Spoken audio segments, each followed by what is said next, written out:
Good evening everyone, welcome back to my channel. कैसे हैं आप सब लोग? Very very happy new year to everyone.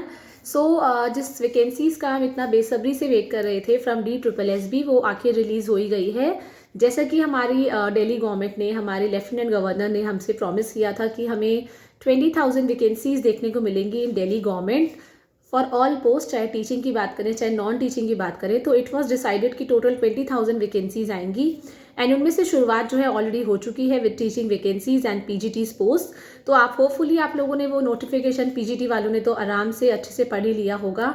And इसमें काफ़ी सारे चेंजेस आप लोगों को देखने को मिले हैं। काफ़ी सारे कैंडिडेट्स ऐसे हैं जो अप्लाई इस बार नहीं कर पाएंगे due to some of the conditions that we are going to discuss right now just after it. पूरे एक साल के बाद इसी टाइम पे ऐसा हुआ था कि जनवरी फरवरी के मंथ में आप लोगों ने PGT के फॉर्म्स भरे थे एंड दोबारा हमारे पास 2025 के अंदर फिर से फॉर्म फिलिंग की डेट आ गई है। That is starting from 16 January and 14 Feb तक आप इसको भर सकते हैं। जो हमारी वैकेंसीज अभी देखने को मिली हैं दे आर फॉर हिंदी की पोस्ट आई है, मैथ्स की आई है, फिजिक्स आई है, केमिस्ट्री आई है, बायोलॉजी आई है, इकोनॉमिक्स आई है, पॉलिटिकल साइंस आई है, history, commerce, sociology, geology, geography, ये सारी वैकेंसीज़ जो हैं आई हैं। एंड एक चीज़ और इसमें ये है कि अभी तक पीछे की वैकेंसीज़ जो आई थी 2024 में, अभी तक उन्हीं का कोई एग्ज़ाम्स का आता पता नहीं है। But again we are having the next vacancies. तो वो वैकेंसीज़ के एग्ज़ाम होंगे नहीं होंगे, कब तक होंगे, वो भी हम लोग आगे डिसाइड करेंगे, डिस्कस करेंगे। इसमें दो मेजर चेंजेस जो हैं आपको देखने को मिले हैं PGT की पोस्ट के लिए, which is not very good. एक तो आपका जो एज क्राइटेरिया है विच इज़ बहुत ही मतलब बेकार चेंज आया है कि पहले PGT की पोस्ट के लिए आप 36 ईयर्स तक अप्लाई कर सकते थे। एज रिलैक्सेशन तो पहले से ही नहीं मिलता था वैकेंसीज़ के अंदर PGT पोस्ट के लिए। तो चाहे आप मेल हो चाहे फीमेल हो, आप 36 साल तक अप्लाई कर पाते थे। बट नाउ जो एज है आपकी 36 से हटा के पूरी डायरेक्ट 30 साल पे कर दी गई है, which is not very good. क्योंकि हम हिसाब लगाएं तो 21 साल के अंदर तो ग्रेजुएशन ही पूरी होती है, 23 साल के अंदर आपकी पोस्ट ग्रेजुएशन कंप्लीट होती है। देन अगर आप BEd करते हैं तो आपको 25 साल तो BEd करते करते हो जाते हैं। तो ऑलमोस्ट मतलब 25 साल के आप जैसे अपनी अपनी क्वालिफिकेशन पूरी करेंगे, 5 साल के अंदर अंदर आप लोगों को क्या होता है कि 5 साल के अंदर अंदर आप लोगों को अभी एग्ज़ाम क्लियर करना पड़ेगा, जो बहुत ही हार्ड है एकदम से। कई बार तो होता है ना, जब हम लोग अपनी एजुकेशन ही कंप्लीट करते हैं, हम लोग प्राइवेट स्कूल्स के में एक्सपीरियंस गेन करने लग जाते हैं, प्राइवेट स्कूल्स में अप्लाई करने लग जाते हैं, 3-4 साल तो हमारे ऐसे ही वेस्ट हो जाते हैं। पर जब आने वाले कैंडिडेट्स हैं जो ऑलरेडी टीचिंग कोर्स कर रहे हैं या जो जिनका एम्बिशन टीचिंग फील्ड में ही है, तो उन लोगों के लिए एक सबक हो गया है कि प्राइवेट स्कूल में अप्लाई करने के बजाय जैसे ही आपकी क्वालिफिकेशन कंप्लीट हो, आप लोग गवर्नमेंट जॉब की प्रिपरेशन ही करना शुरू कर दे, अदरवाइज आप आउट ऑफ एज हो जाएंगे। एंड देन बोलते हैं कि दिल्ली गवर्नमेंट के तो एटलीस्ट हम मतलब नहीं रहेंगे दिल्ली गवर्नमेंट के लायक, भले ही हम KVS में भर सकते हैं, NBS में भर सकते हैं, EMRS में भर सकते हैं। तो एक ये चीज़ हुई है। देन जितने भी आपको रिलैक्सेशन दिया जाता है SC ST, then PWD EWS, ये आपका ऑल ओवर इंडिया चलता है। मतलब अगर आप ऑल ओवर इंडिया से कहीं से भी हैं, आपको SC के बेनिफिट्स, ST के बेनिफिट्स, PWD EWS के बेनिफिट्स मिलेंगे। बट OBC के केस में जो सबसे ज़्यादा मेजर कन्फ्यूजन रहता है बच्चों के बीच में कि जो OBC के बेनिफिट्स हैं वो सिर्फ दिल्ली के OBC को दिए जाते हैं। अगर आप अदर स्टेट के OBC हैं तो आपको जनरल कैटेगरी से ही फॉर्म भरना पड़ेगा। वन ऑफ माई सब्सक्राइबर आज मी येस्टरडे यही प्रॉब्लम आपने पूछी थी कि हम अदर स्टेट OBC हैं तो हम लोग जनरल कैटेगरी से फॉर्म भरें या OBC से। तो आपको जनरल कैटेगरी से ही फॉर्म भरना है, क्योंकि आपको OBC का कोई भी बेनिफिट नहीं मिलेगा अगर आप दिल्ली की OBC नहीं है, ठीक है। देन एक और जो एलिजिबिलिटी में चेंज आया, पहले ऐसे था कि अगर आप लोगों ने अपना सीनियर सेकेंडरी 12th करी है विद 60%, मतलब 60% मार्क्स से ऊपर, आप लोगों ने ग्रेजुएशन में आपके 60% से ऊपर मार्क्स हैं, आपके पोस्ट ग्रेजुएशन के अंदर 60% से मार्क्स हैं, तो आपको BEd की ज़रूरत नहीं पड़ती थी। आप लोग डायरेक्ट जो थे PGT की पोस्ट के लिए अप्लाई कर सकते थे, ठीक है। एक चीज़ और थी, अगर आप लोगों ने देन ये भी होता था, अगर आप लोगों ने PhD करी होती थी तभी भी आप लोग BEd के बिना अप्लाई कर सकते थे। बट अगर आप अभी आपने नोटिफिकेशन पढ़ा है, एलिजिबिलिटी क्राइटेरिया पढ़ा है, तो उसमें साफ साफ मास्टर्स डिग्री मांगी है, मास्टर्स के साथ आपका BEd मांगा है। मतलब BEd वालों के लिए तो ये बहुत अच्छा मौका है कि अगर आप लोगों ने BEd किया है, अगर आप 30 साल के अंदर अंदर एज में हैं, लाई करते हैं, तो आप लोग आराम से फॉर्म भर सकते हैं विदाउट एनी प्रॉब्लम। बट बाकी जनों के लिए बहुत बड़ी प्रॉब्लम हो गई है।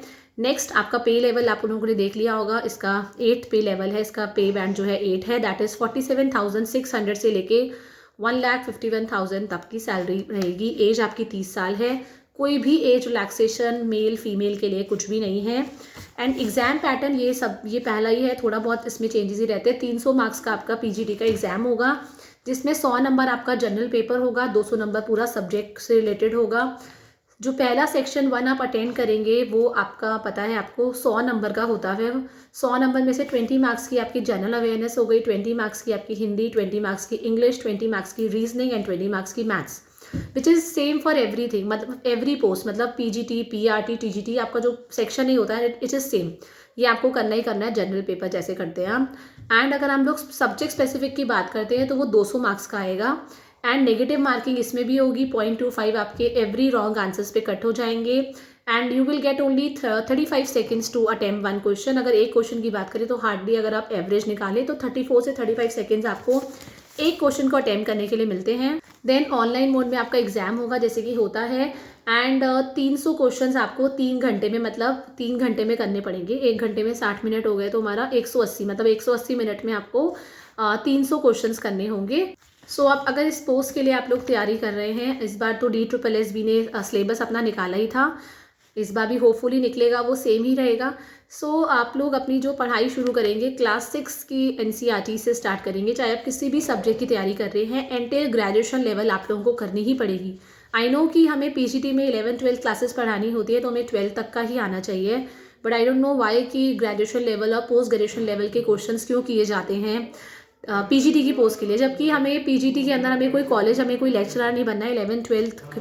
11-12 ही पढ़ानी होती है, बट तभी भी गवर्नमेंट इज़ एक्सपेक्टिंग कि हमारी जो टीचर्स हो वो ग्रेजुएशन लेवल तक की उनके पास नॉलेज हो, पोस्ट ग्रेजुएशन लेवल तक की नॉलेज हो। अगर उन लोगों ने की है तो अपनी तैयारी में बिल्कुल कमी मत छोड़िए। जो चीज़ें अभी तक जो भी टाइम वेस्ट होना था वो हम कर चुके हैं, क्योंकि एग्ज़ाम डेट्स नहीं आई थी तो हम सीरियस भी नहीं थे बिल्कुल। मैं भी आपकी जगह होती तो सीरियस नहीं हो पाती अनलेस कि मेरा एडमिट कार्ड मेरे हाथ में नहीं होता। बट नाउ अब हमें सीरियस हो जाना चाहिए। I think this is the right time to have serious attitude towards studies. नया साल है, नई उम्मीदें होंगी, नई जॉब्स भी आ रही हैं, आगे भी और जॉब्स आ रही हैं, तो आप अपने आप को रेडी रखिए। जितनी भी मतलब अपनी हिम्मत को बांधे रखना है और अपनी तैयारी की तरफ ही पूरा फोकस रखना है। और जो फॉर्म्स आप ऑलरेडी भर चुके हैं लास्ट ईयर, उनके एग्ज़ाम्स भी आपके इसी साल होंगे। एंड आप ये मान के चलिए 15 मार्च के बाद से ही आपके एग्ज़ाम्स शुरू होंगे। एंड सबसे पहले जो नॉन टीचिंग पोस्ट के एग्ज़ाम ही लिए जाएंगे, और जैसे जैसे आप लोगों ने फॉर्म फिल करा है पीजीटी एनटीटी, उसी हिसाब से उसी पैटर्न के अंदर आपके एग्ज़ाम्स होंगे। बस आपको ध्यान रखना है कि अपना हौसला नहीं खोना है। Be positive, be healthy and be motivative. And negative लोगों के सराउंडिंग में नहीं रहना है कि एग्ज़ाम नहीं होंगे इस साल तो सब बेकार हो गया। नो एंड येस, अगर आपका एज क्राइटेरिया है, अगर आप 30 साल के अंडर लाए करते हैं या 2024 में आपने फॉर्म भरा हुआ है तो इस बार भी ज़रूर भरिए। ऐसा बिल्कुल नहीं सोचना है कि हम तो फॉर्म भर चुके हैं तो अब फॉर्म नहीं भरना है। नहीं, फॉर्म अभी दोबारा से आप इस बार भी भरिए। क्या पता इस बार एग्ज़ाम ना निकले तो हमारे पास सेकंड ऑप्शन हो, क्योंकि 2025 वाली भी वैकेंसीज़ के आपकी जो एग्ज़ाम है वो होपफुली इसी साल होंगे। So all the best for your preparation. And still अगर आपको कैसा भी कोई भी डाउट है आप लोग डेफिनेटली मुझसे पूछ सकते हैं। एंड टीजीटी और पीआरटी की वैकेंसीज़ भी आपको 1 एंड ऑन मतलब मे बी एक हफ्ते के अंदर अंदर ही देखने को दोबारा से मिल जाए। एंड अगर अभी नहीं आई तो फिर आपकी वैकेंसीज आपको आफ्टर फरवरी के मंथ के बाद ही देखने को मिलेगी। So let's hope for the positive and good news till the time. Thank you everyone, have a nice day.